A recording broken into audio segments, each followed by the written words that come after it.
Il manifeste la puissance divine de Jésus, sa compassion pour ceux qui souffrent. Ils attirent l'attention sur son message. Exactement. Et parmi tous ces miracles, il y en a un qui est particulièrement marquant, je trouve. Lequel?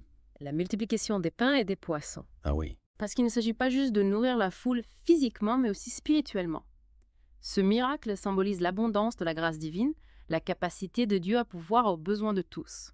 C'est une belle image. Oui, et puis Jésus choisit 12 apôtres pour l'accompagner et diffuser son message. Pourquoi 12, justement?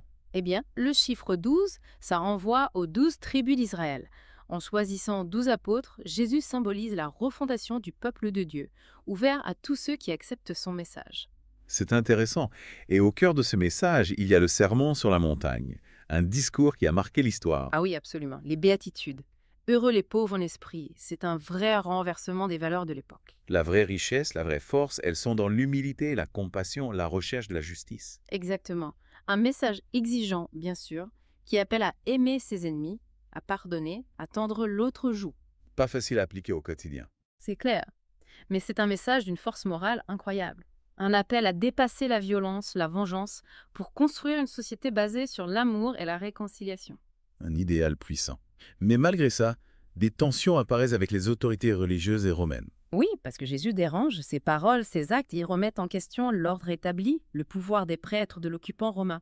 Il est perçu comme une menace. Exactement. Et cette tension, elle conduit à un événement terrible, la trahison de Judas, un de ses propres apôtres. Ah oui, la trahison de Judas, un moment bouleversant. C'est ça.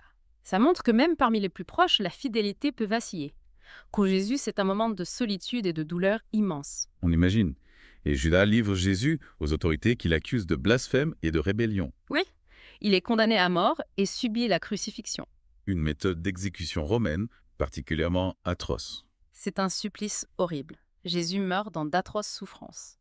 Et pour les chrétiens, ce sacrifice, c'est le symbole de l'amour infini de Dieu pour l'humanité. Le vendredi saint, jour de sa crucifixion, est un jour de deuil profond pour les chrétiens. Oui, mais l'histoire ne s'arrête pas là.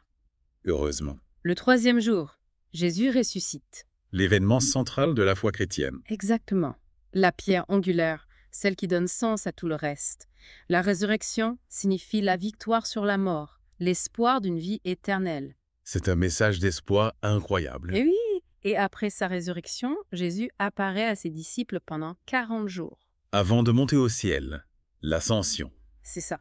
Ces apparitions confirment la réalité de la résurrection et préparent les disciples à continuer sa mission. Et l'ascension marque la fin de sa présence physique sur terre, mais ouvre la voie à une présence spirituelle. Exactement.